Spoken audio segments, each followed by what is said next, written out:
벌써 2월을 맞이하고 여러분 2월에 우리 성경 함석은 고린도전서 13장입니다.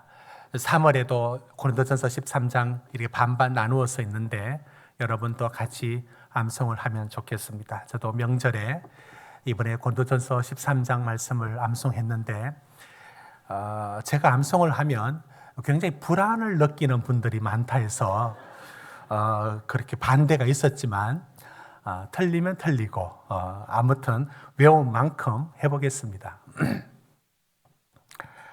여러분도 한번 써보십시오. 뭔가 딱 쓰면은 하얘진다는 느낌을. 내가 사람의 방언과 천사의 말을 할지라도 사랑이 없으면 소리나는 구리와 울리는 꽹과리가 되고, 내가 예언하는 능력이 있어 모든 비밀과 모든 지식을 알고 또 산을 옮길 만한 모든 믿음이 있을지라도 사랑이 없으면 내가 아무것도 아니요, 내가 내게 있는 모든 것으로 구제하고 또 내 몸을 불사르게 내줄지라도 사랑이 없으면 아무 유익이 없느니라. 사랑은 오래 참고 사랑은 온유하며 시기하지 아니하며 사랑은 자랑하지 아니하며 교만하지 아니하며 무례히 행하지 아니하며 자기의 유익을 구하지 아니하며 성내지 아니하며 악한 것을 생각지 아니하며 불의를 기뻐하지 아니하고 진리와 함께 기뻐하고 모든 것을 참으며 모든 것을 믿으며 모든 것을 바라며 모든 것을 견디느니라. 아멘.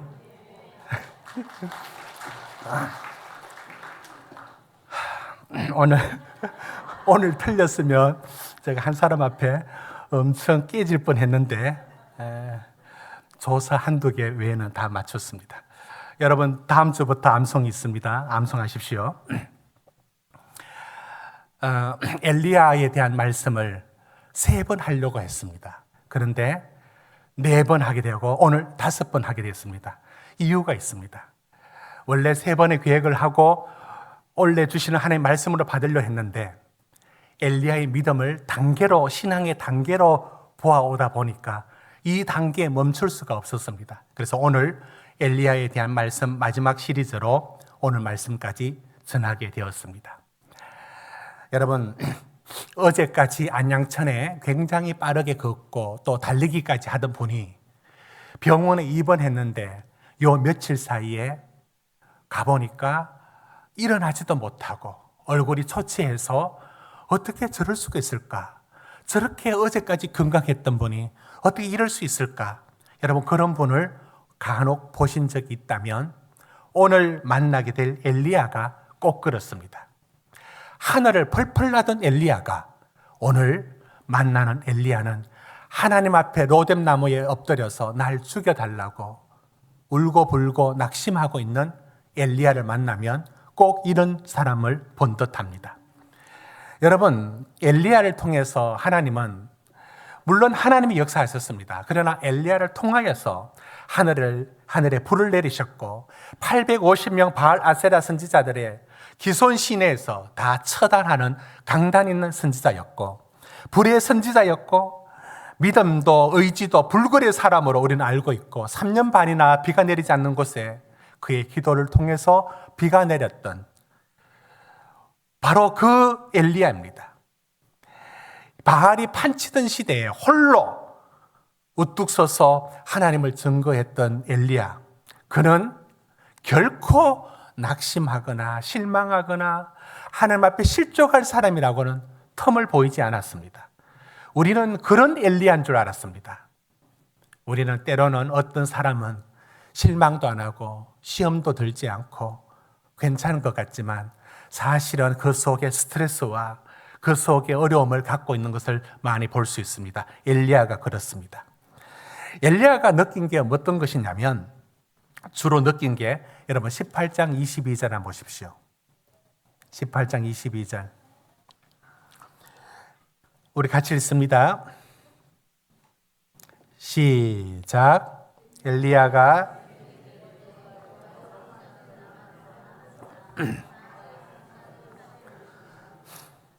엘리야가 느낀 것은 자기가 혼자라는 겁니다. 그러니까 외로움과 고독이 엘리야가 느낀 겁니다. 온통 다 바알 하고 있습니다. 그런데 여호와의 선지자들은 칼에 죽어나가고 있습니다.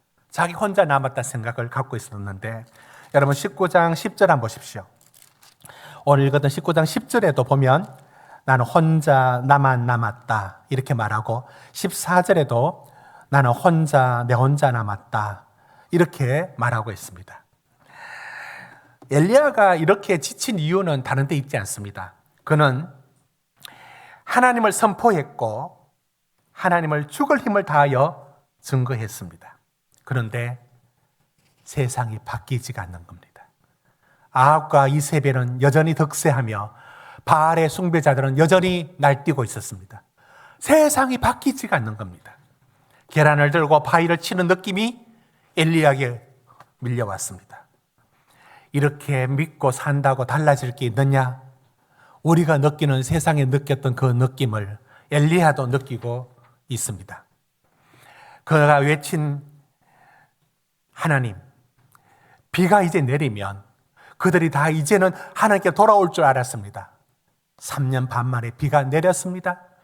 절호의 기회, 절호의 타이밍, 하나님 때에 비가 내렸습니다. 그러나 그들은 돌아오지 않습니다. 이제 엘리야가 지쳤던 겁니다. 하나님 앞에 실망이 됩니다. 하나님, 뭐 하십니까? 나는 죽도록 일하는데 당신은 세상을 왜 이렇게 바꿔주지 않습니까? 나아지는 게 없습니다. 이런 외로움, 고독, 그리고 무력감이 엘리야를 뒤덮고 있었습니다. 천하의 엘리야도 이렇게 지쳤습니다.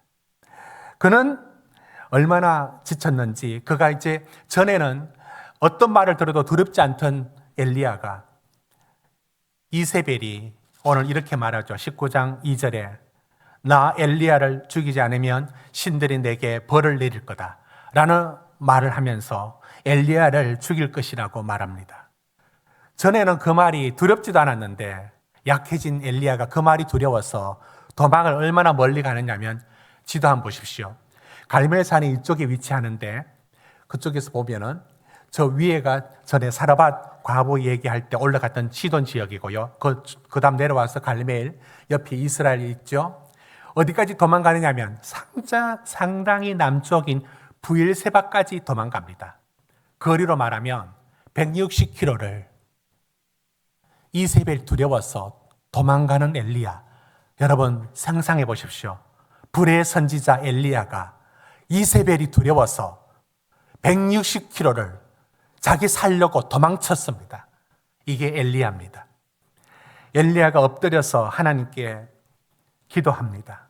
그가 엎드려서 어디 기도하는가? 여러분 19장 4절 보십시오. 로뎀나무 안에 엎드려서 기도합니다. 사람들은 로뎀나무가 멋있는 나무라는 줄 알고 로뎀나무라는 카페 이름을 많이 짓는데, 로뎀나무 안다면 로뎀나무라는 이름으로 카페를 못 짓습니다. 왜냐하면 나무 보십시오. 로뎀나무가 저 모양입니다. 도대체 그늘이 없습니다. 뭐가 나무 같지가 않습니다.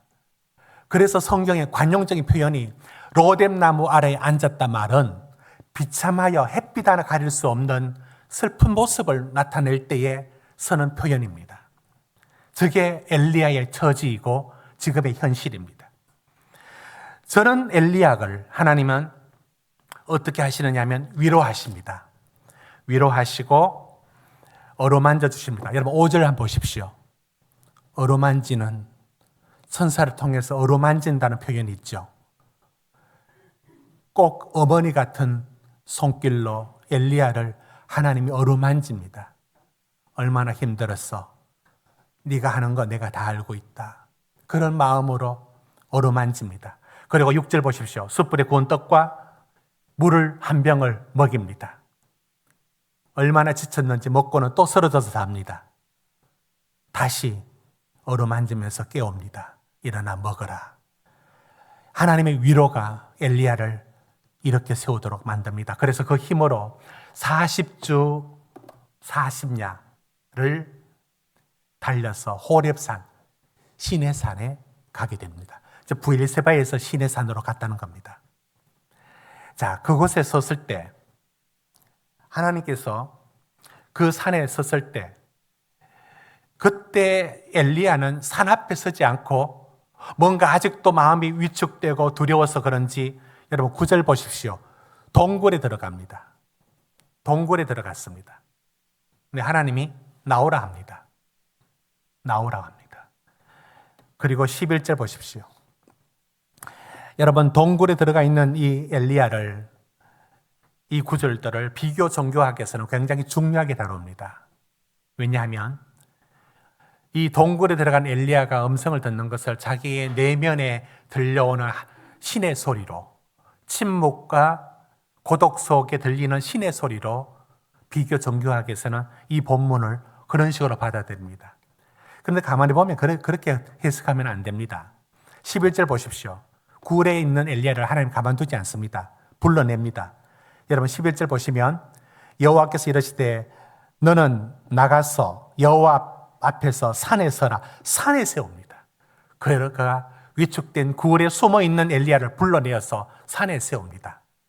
그리고는 그가 이제 굴 어귀, 그러니까 입구 쪽에 서서 산에서 뭘 보느냐면 세 가지의 3D 영상을 보듯이, 블록버스터 영화 보듯이 굉장히 화려한 영화 3편, 3장면을 보게 됩니다. 오늘 말씀의 핵심이 여기 있는데 여러분, 하나님께서 이걸 왜 엘리야에게, 동굴에 숨어 있는 엘리야를 불러내어서 왜 이걸 보여주었을까요? 여러분 11절 같이 읽어봅시다. 11절입니다. 시작. 여호와께서 이르시되 너는 가서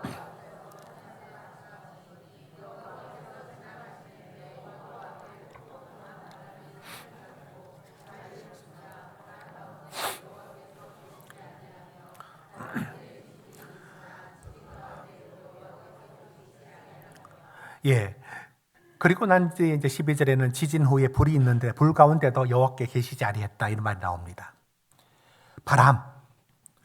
바람이 얼마나 세게 불었는지 바위가 쪼개지고 산이 갈라지듯이 아주 센 바람이 불었습니다.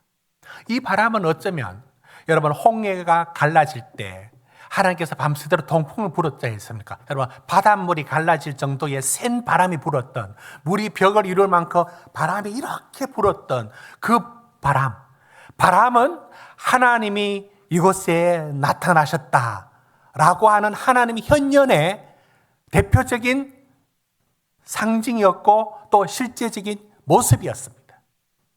그 바람이었습니다. 그런데 그 바람 후에 여호와께서 계시지 않았다라고 말씀을 합니다. 두 번째는 지진이 일어났습니다. 땅이 흔들립니다. 이 지진 역시도 하나님이 역사하셨다라고 하는 것을 보여주는 증거입니다. 출애굽기 19장 18절에 시내산에서 바로 그 모습을 보여주셨습니다. 그리고 이것이 끝이 아닙니다. 한 번 더 한편의 영화를 또 보여줍니다. 이번에는 불이 일어납니다.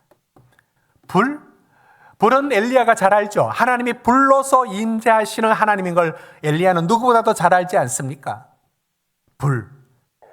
그런데 불 있은 후에도 여호와께서 계시지 않았다라고 말합니다. 하나님은 왜 엘리야에게, 그 지쳐있고 실망한 엘리야에게 왜 이 세 편의 영화를 보여주었을까요? 왜 보여주었을까요? 여러분 오늘 이 말씀, 바람과 지진과 불을 보여줄 때마다 반복적으로 생략하지 않고 말씀해 주는 게 있습니다. 뭔가 한번 보십시오. 바람 후에, 바람 가운데 여호와께서 계시지 않았다라고 말합니다. 그 다음에 지진 후에도 그 가운데 여호와께서 계시지 않았다라고 말합니다. 불 가운데도 여호와께서 계시지 않았다라고 말합니다. 여러분 왜 이 말씀을 반복하여서 보여줬을까요? 하나님은 엘리야에게 지금 무엇을 보여주고 있는 모습인가요? 여러분, 바람과 지진과 불은 지금까지 하나님을 만난 엘리야가 만난 하나님입니다. 기적이며 초월적이며 능력이시며 눈에 보이는 하나님, 그 능력으로 임하는 하나님이 엘리야가 지금껏 만났던 하나님. 죽은 아들이 살아났고 사르밧의 과부의 아들이 살아났고 마른 땅에 비가 내렸고 젖은 번제단에 불을 내렸고 하나같이 바람과 불과 지진 같은 기적의 하나님이 엘리야가 경험한 하나님이었습니다. 그런데 거기에 계시지 않고는 언제나 엘리야가 하나님이 일하는 방식이 이렇게 일하시는 것으로 엘리야가 주로 보아왔습니다. 그러나 하나님은 엘리야에게 하나님이 우리에게 드러나는 방식이 기적만이 아니다는 사실을, 오늘 엘리야를 대한 말씀이 왜 앞에까지 말씀으로 끝날 수 없고 오늘 말씀을 드리게 되는지 여러분 이게 중요합니다. 하나님은 다른 모습, 주된 모습이 우리에게 어떤 식으로 말씀하느냐면 하늘에 불을 내는 방식이 아니에요.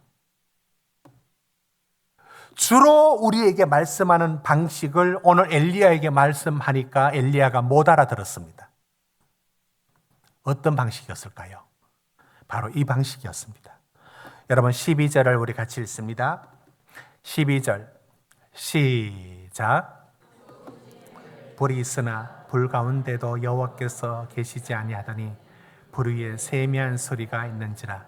여러분, 하나님이 세미한 소리를 말씀합니다.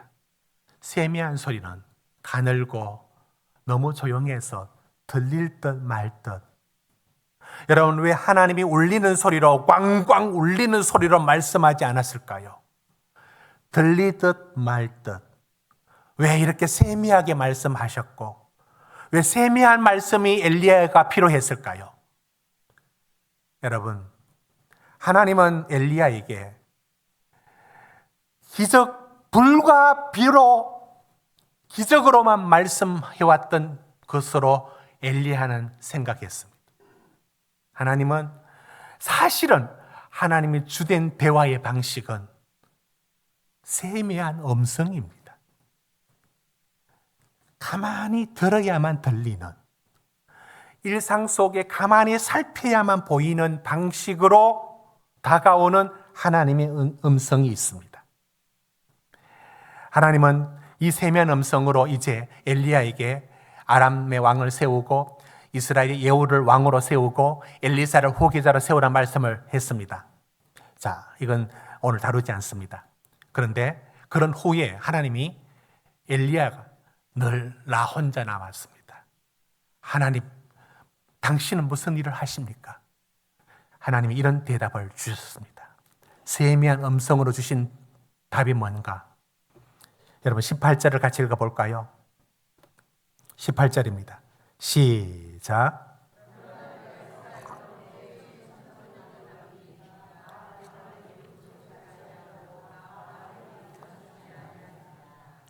(7,000명을) 남겨뒀대요. 하나님 뭐 하십니까? 하나님 화끈하게 해결하시지 뭐 합니까? 하나님 아직도 바알과 이세벨을 남겨둡니까? 답답하게 진행되지 않는 이 엘리야의 마음에 하나님은 말씀합니다. 아니, 나는 일하고 있다. 나는 7,000명을 붙들고 일하고 있다. 나는 그들 속에 일하고 있다. 네가 모르는 중에도 나는 일하고 있다.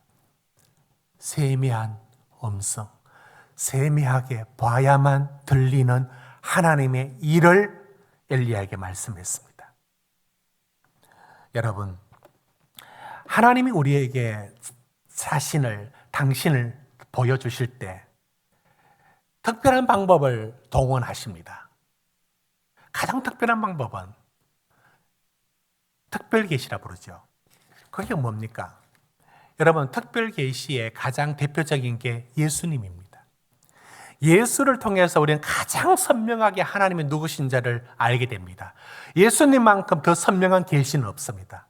역사 속에 예수 그리스도가 하나님이 누구신가를 보여주는 가장 선명한 대표적인 게 특별 계신 예수입니다.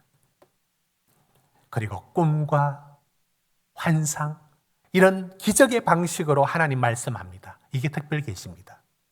그러나 하나님이 주로 일하는 방식은 우리 삶의 일상 속에서 말씀하십니다.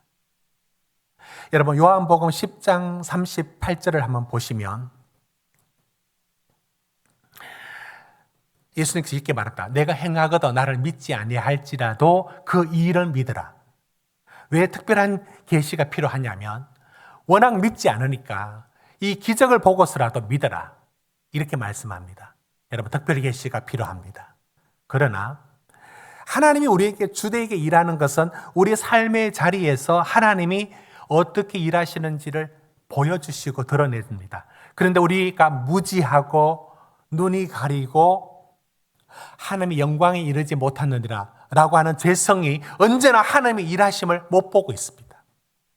그러나 하나님은 하나님의 주된 대화의 법은 일상 속의 일들로 하나님은 일을 하십니다. 여러분, 마이클 프로스트라는 사람이 일상 하나님의 신비라는 책에 이런 말을 합니다. 한번 보여주십시오. 고흐의 작품 해바라기에서 하나님을 발견할 수 없는가? 부서지는 파도 속에 하나님이 보이지 않는가?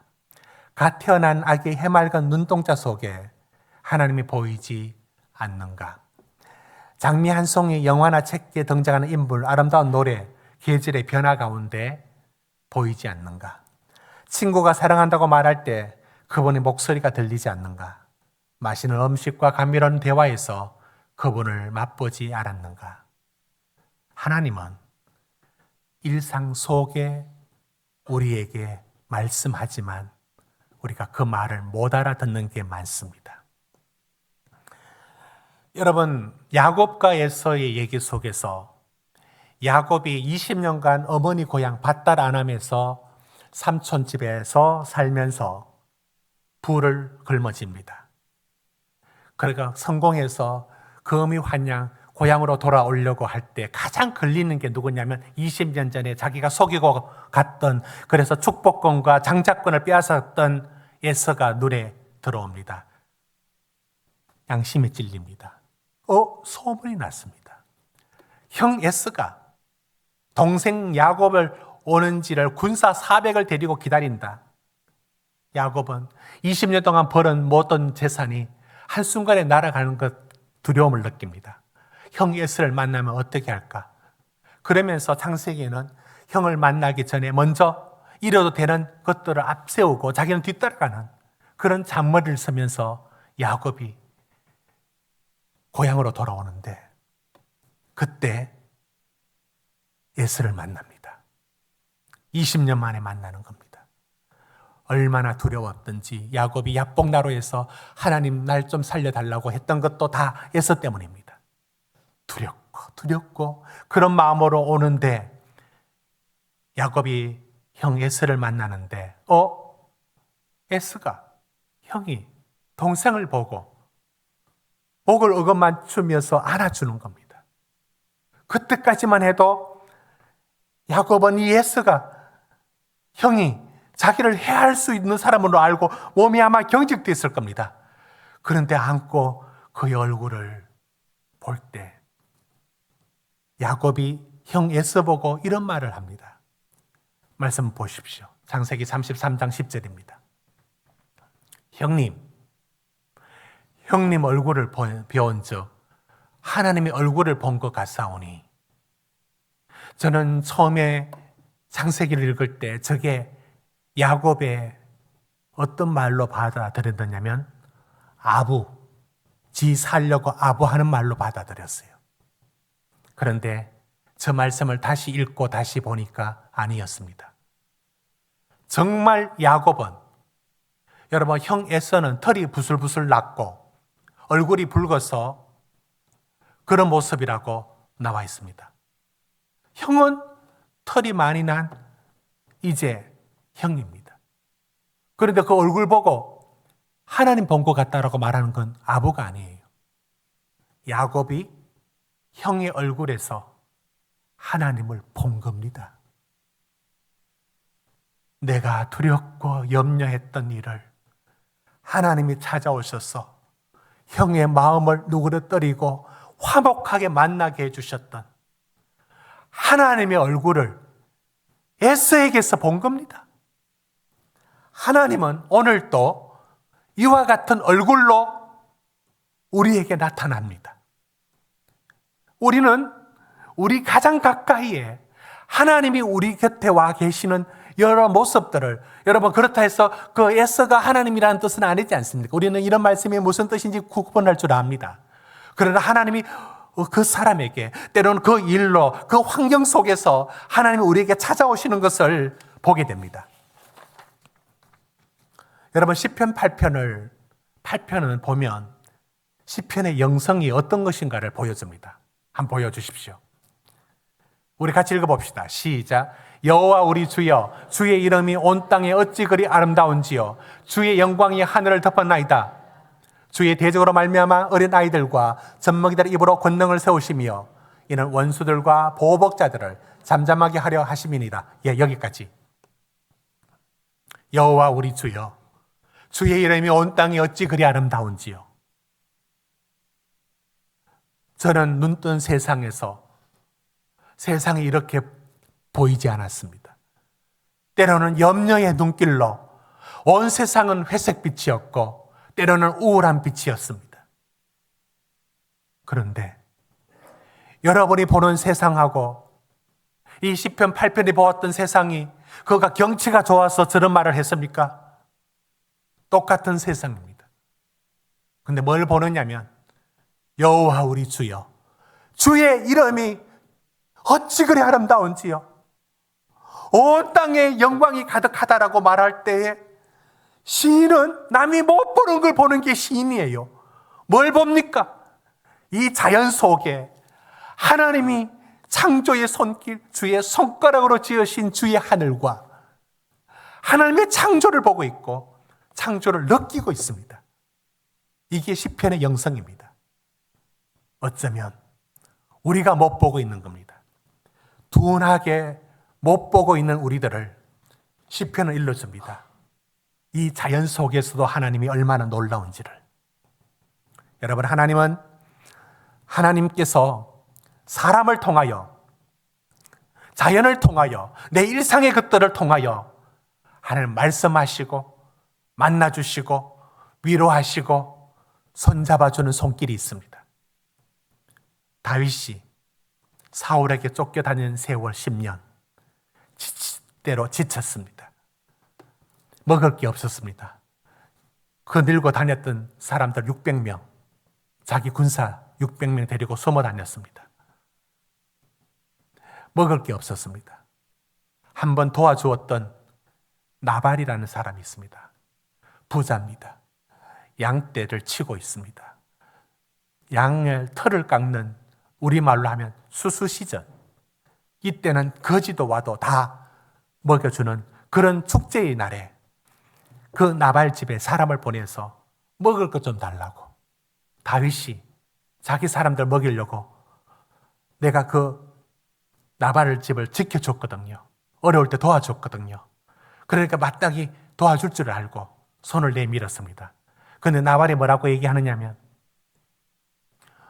알지도 못하는 어떤 놈이 내한테 와서 국을 하느냐고. 요즘 주인의 집을 벗어난 종들이 많다고 들었는데 어떤 놈이냐고. 이렇게 모욕을 합니다. 다윗이 열을 받았습니다.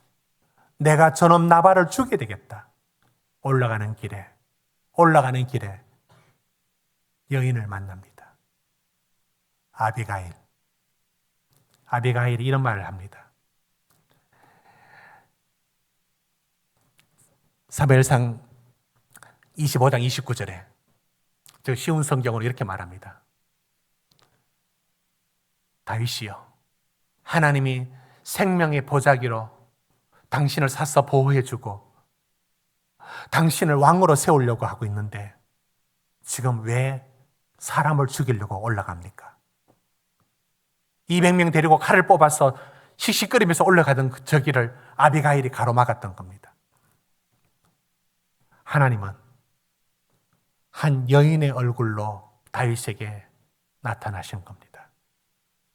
다윗에게 말해줍니다. 지금 이 과정이 왕의 수업이라고. 왕 되려고, 왕 삼으려고 너를 훈련시키는 과정에 너 생명사계로 지키시는 하나님을 보라. 그때 하나님은 한 여인의 얼굴로 아비가일의 입을 통하여 말씀합니다. 하나님은 이와 같이 우리 일상 속에 들어와 우리에게 말씀하고 우리에게 대화를 깨우침을 주십니다. 여러분은 하나님이 우리 일상 속에 말씀하는 하나님을 듣습니까? 여러분, 기정거로만 하나님 우리에게 말씀하는 게 아니고 주된 대화는 일상 속에 하나님은 우리에게 충분히 알아들을 만한 당신의 세미한 음성을 지금도 들려주고 있습니다. 거기에 세미한 이유는 우리가 둔하고 우리가 하나님의 뜻을 분별을 하지 못하고 우리가 하나님의 뜻을 찾지 않아서 그게 세미하게 잘 들리지 않는 것입니다. 여러분, 우리나라와 굉장히 깊은 인연이 있는 분입니다. 위르겐 몰트만이라는 분이 계십니다. 사진 한번 보시면 이분입니다. 위르겐 몰트만, 다음 사진. 이분은 이제 순복음교회 여의도에도 한두 번 오셨고 조영기 목사님 만났던 사진이고요. 그 다음에 또 진보적인 한신 쪽의 학교에 가서 명예교수도 받고 강연을 하셨어요. 됐습니다. 저분 얘기를 잠시 하겠습니다. 저분이 우리나라에 여러 번 와서 많은 영향을 미쳤고요. 저분이 우리나라 와서 했던 강연 중에 이런 얘기를 합니다. 저분이 나치 때 히틀러에 의해서 독일이 2차 대전이 일어났을 때에 독일 18살의 독일의 군인으로 징집되어서 2차 대전에 나갔습니다. 그런데 포로가 되어서 갇힙니다. 3년 동안. 거기서 하나님을 만난 얘기를 합니다. 하나님을 만났는데 세 가지가 하나님이 자기에게 다가온 것이라고 얘기합니다. 이렇게 말합니다. 그 갇혔을 때 영국 군복이 전해준 성경을 읽으면서 특히 마가복음의 예수를 읽으면서 십자가에 달리신 예수가 이 전쟁의 참혹한 현실 속에서 고난당하는 이 현장에 내려오시는 예수를 성경에서 만납니다. 그리고 뭐라고 얘기하느냐면 우리나라에서 했던 강연입니다. 자기가 포로로 되어 있는데 등남바로 야 몇 번 이렇게 일을 시키던 그때 이 적대편이었던 스코틀랜드 사람들이 자기를 보고 너무 친절하게 이름을 부르면서 대접을 해줍니다. 사람 취급 못 받다가 등번호로 번호를 취급을 받다가 친절한 저 스코틀랜드 사람의 친절한 한 가족 때문에 마음이 다 녹아내리면서 하나님이 이와 같이 나를 받아주는구나. 따뜻한 정을 느꼈답니다. 그게 하나님의 사랑으로 느꼈답니다. 세 번째 얘기를 하는데 거기서 차량이 이렇게 어디 빠졌는가 봐요. 포로 수용소 일입니다. 그래서 동원되어서 차를 밀러 갔답니다. 다 하기 싫은 일 억지로 차를 밀어야 되고 그런 수용소의 생활에서 차를 밀러 갔는데 떡 미는데 옆에 벚나무가 하나 있는 거예요. 근데 그 벚나무가 그때 활짝 펴가지고 여러분 안양천의 벚꽃처럼 만발하는 거예요. 그 순간 몰트만이 하나님 살아계셔. 죽음만 생각할 수밖에 없었던 그 포로 수용소에서 어떻게 저렇게도 활짝 핀 벚꽃을 보면서 하나님의 생명을 느꼈답니다. 하나님 희망을 느꼈답니다. 여러분, 저분은 저걸 과장되게 하는 얘기가 아니에요. 어느 누구의 친절 속에서 하나님이 느껴지고 어느 누구의 대화 속에 하나님이 찾아오는 겁니다. 벚꽃의 화려함 속에 하나님의 생명력을 느꼈습니다. 하나님은 그렇게 말씀하고 있는 것입니다. 여러분, 이와 같이 일하시는 하나님을 여러분의 삶에도 느껴본 적 없습니까? 때로는 여러분은 시원하게 해결되지 않지만 여러분이 가진 지병으로 언제나 다니는 병원이 있고 의사가 있습니다. 한번 이런 생각을 해본 적 없습니까?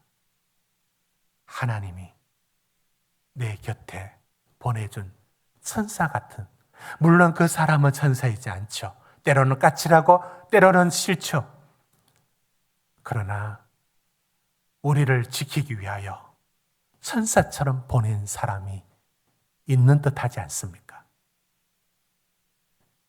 지금은 여러분이 같이 살고 부딪히며 있으니까 눈에 들어오지 않지만 때로는 가족 중에 하나님이 보낸 천사가 있는 겁니다.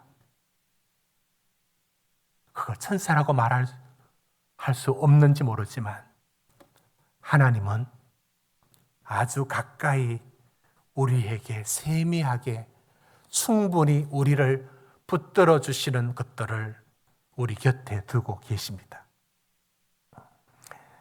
여러분, 마태복음 25장에 이런 말씀을 하셨습니다. 양과 염소의 비유인데요. 의인 편에 있는 양의 편에 있는 사람에게 내가 갇혔을 때, 내가 나그네 되었을 때 너희가 영접해 주었고, 내가 헐벗었을 때 이쁠 것을 주었고, 병들었을 때 찾아주었고, 옥에 갇혔을 때 나를 돌봐주었다. 의인들이 하는 말이 언제 그랬습니까? 우리 그런 적이 없습니다. 그때 말합니다. 지극히 작은 자 하나에게 한 것이 곧 내게 한 것이다. 여러분, 저 말씀은 다르게 해석할 수도 있지만 내 삶의 자리에 하나님은 사람의 얼굴로 우리 곁에 언제든지 다가올 수 있습니다. 우리는 이제 그 사람과 하나님을 구분할 줄 압니다. 그러나 하나님이 야곱이 에스를 보고 형님, 털이 부슬부슬하는 형님 얼굴 보고 형님 얼굴 보니까 하나님 본 것 같다라고 말할 때 하나님이 일하심을 본 겁니다. 우리도 우리 속에 하나님이 그렇게 일하심을 말씀합니다. 제가 어느 날 우리 아침 독서마당을 진행하다가 아이들이 읽은 책과 읽어야 될 책들의 목록을 찾으면서 이렇게 소개하면서 제가 문득 떠올랐던 생각이 있습니다. 너무 오래되어서 생각지도 못했는데 아침 독서마당에서 그 생각이 문득 나서 아이들한테 얘기를 해줬습니다. 이런 얘기를 했습니다. 제가 초등학교 때 방학을 하게 되면 학교에 있는 도서관의 책을 동네가, 마을이 다 떨어져 있으니까 그 동네에 한 동네별로 책을 100권, 200권씩 이렇게 박스에 담아서 여름 방학에도 주고 겨울 방학에도 들고 가게 했습니다. 그러면 그 책을 동네 그 집에다가 이제 놔두고 그 가까이 있는 친구들이 그 책을 빌려보도록 했습니다. 내가 이 책을 언제 봤지? 지금 아이들이 읽는 아침 독서마당에 책들을 찾으면서 그 목록들을 보면서 언제 봤지? 아니, 가만히 생각해 보니까 방학 때 할 게 없고 여름엔 놀 게 없고 겨울에는 얼음 지치기 위해는 놀 게 없는 그때 그 책을 100권, 200권 가져오면 그 책 보는 재미에 그게 재미였습니다. 한 겨울 지나면 100권, 한 여름 지나면 50권, 100권. 그때 그게 푹 빠져 있었던 책에 읽었던 내용들. 제가 어떤 느낌을 가졌느냐면 하나님이 내 어린 시절부터 나를 돌보고 계셨다는 생각을 가졌습니다. 공부도 싫었던 저에게 하나님은 끊임없이 뭔가 볼 수 있는 것들을, 재미난 것들을 제 손에 붙여주셨고, 그렇게 방학들을 보냈던 날들 속에 하나님이 나를 이렇게 돌보고 계셨구나를 느껴졌습니다. 사랑하는 성도 여러분, 하나님이 기적으로만 말씀하지 않습니다. 주된 대화는 오늘도 여러분의 삶에 많은 것들을 통하여 일하고 있습니다. 그것이 우리가 부족하고 우리 눈이 가려져서 못 보는 경우가 있을 뿐이지, 지금도 하나님은 내 일상 속에 하나님이 세미하게 얼마나 많은 것들로 여러분을 붙들고 있는지 모릅니다. 하나님이 그렇게 말씀하고 있음을 들을 수 있기를 축복합니다. 하나님은 지금도 여러분의 삶의 것들을 붙들고 계십니다. 지금 일하고 있는 주님을 쫓아가십시오. 멀리 계시지 않는 하나님의 얼굴을 여러분 바로 가까이에서 볼 수가 있습니다. 저 하늘에 보지 못한 별을 우물 속에서 보았던 것처럼 어쩌면 가장 가까이에 하나님의 얼굴이, 하나님의 도움의 손길이 여러분 곁에 있음을 잊지 마십시오. 그 하나님이 오늘도 우리에게 말씀하고 있습니다.